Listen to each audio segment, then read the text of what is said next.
miss that she wasn't here to experience what we have with you guys. You know, like, I mean, you guys would have loved her now. Like, if she was here, it's like 30 years later since the beginning of the show, and you guys are now between the ages of like 5 and 45, and man, just the experience of having you guys in our lives, it would have made her so happy, and she would have made you so happy. Her energy was just so beautiful.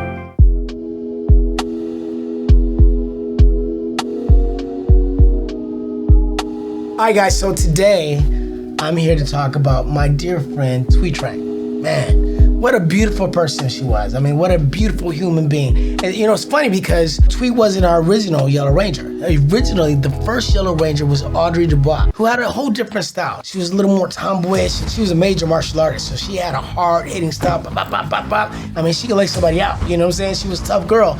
And after we did the pilot and the show got picked up, we got on the series, and Audrey wasn't there. It was like, where did Audrey go? Well, apparently she had some problems with wanting to renegotiate the contract, so they hired Thuy. I just remember when I first met her, I was like, she's so nice, she's so pretty, what a beautiful person. And she was like sweet, and when she spoke, she was very proper, and I just was like, man, this girl, she was really cool. She wasn't the most amazing martial artist. She was learning. She had more of a kind of a Tai Chi style, which was like this energy, which was great for Power Rangers because like it softened us up. With her energy, it made a perfect fit because now we weren't like these hardcore, just martial art fighters. We were like, kind of like this. She gave us a spirit. She gave us this genuine, like, this love. I think it was perfect. I remember we used to sit on the set and we would laugh, and I used to play with her hair. I loved her hair, so pretty, long black hair, and she liked her hair to be played with, so I played with her hair. And she would like, you know, she was cool. We had a great connection, her and I. Over the years, we had gone through a lot of different things, you know, our success, the whole thing we did at Universal Studios. She did her thing there, and she had grown so much from the time she started the show to that point where the show, it was a big hit. What we had in common, her and I, is we were both ethnic. I was the first Black superhero. She was the first Vietnamese superhero that I know of.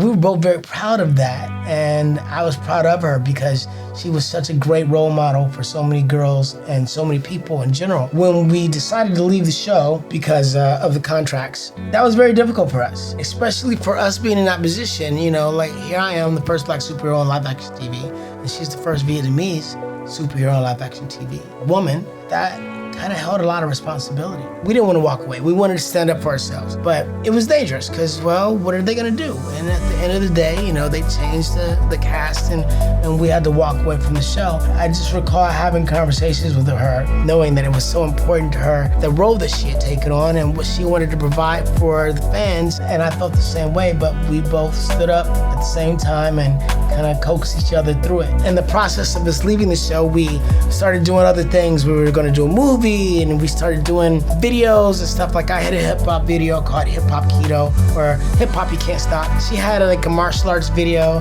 and Austin had a martial arts video. We all assisted each other in each video. So I remember in my video, she came to my set. I was teaching these kids. I had like 11 or 12 kids. I'm teaching them how to dance, and I'm going through this whole thing with the dance routine. Her and Austin came to my set, and they visited. And I just remember when she walked into the room, all the kids were like, oh my God, it's her. Like they were so excited to see her, and her energy was so sweet and so giving and so kind, but so confident as well. I remember at one point she, in my video, said, hey guys, you wanna see me do something? So she did the splits, because she had a great extension. She did the splits and everybody was like, woo, you know, like that was cool. And she did it really slow, and it was very cool. And the kids all loved it, and her energy was just so beautiful. It's interesting because it kind of took us 28 years to get back around and pay homage to her. You know, we should have paid homage to her a long time ago, but at the same time, you guys were kids. You guys were little, and it would have been difficult for you to understand and digest what had happened to her. It was a really sad story to lose her, and I just remember thinking I was so proud of her because she had left the show and now she was working on a big feature film, The Crow, and it went really well. She was well received. Everybody loved her character. It was dark. She wasn't like a superhero in this. She was kind of a dark character, which was it played against who she really was. It was great because as an actor, it showed that she had range, which was very cool. I was excited for her. And I remember seeing her after she had filmed the movie and sitting down and talking to her about her experience and what it was like to work with the different actors she was working with and to be on such a big project. I was just so excited for all the things that were gonna come for her afterwards. A bunch of the people from the set, the crew,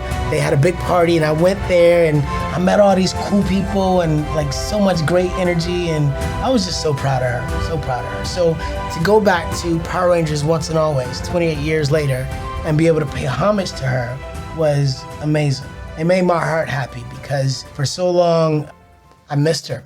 And I missed that she wasn't here to experience what we have with you guys. You know, like, I mean, you guys would have loved her now. Like, if she was here, it's like 30 years later since the beginning of the show, and you guys are now between the ages of like 5 and 45, and man, just the experience of having you guys in our lives, it would have made her so happy, and she would have made you so happy. It was great to go back to Power Rangers Once and Always and be able to pay homage to her and kind of like pass the torch on to somebody that represented her. And I think that was really honorable, and I think it went really well, and I'm just really grateful that we were able to do that, and I miss her. In the beginning of the Power Rangers, when we had Audrey Dubois, I think we were a little more aggressive. We kind of had a bully vibe in a way.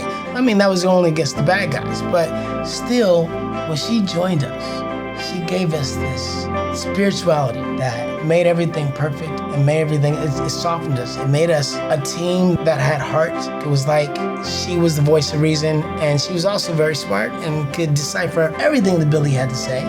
Because Billy would say something and we look at her and she would go, what he means is this. And we're like, all right, cool, thank you.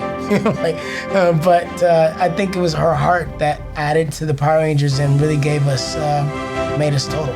I think that Thuy Trang playing Trini was a big part of our success.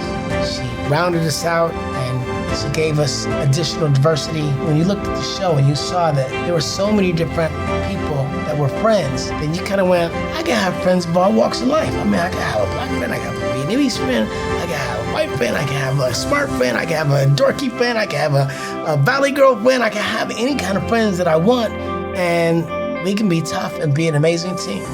You know, as interestingly as it might sound, I think what Thuy was she was the Bruce Lee of Power Rangers. Everybody was Morphin fighting. Hey, hey. Thank you, Thuy, we miss you.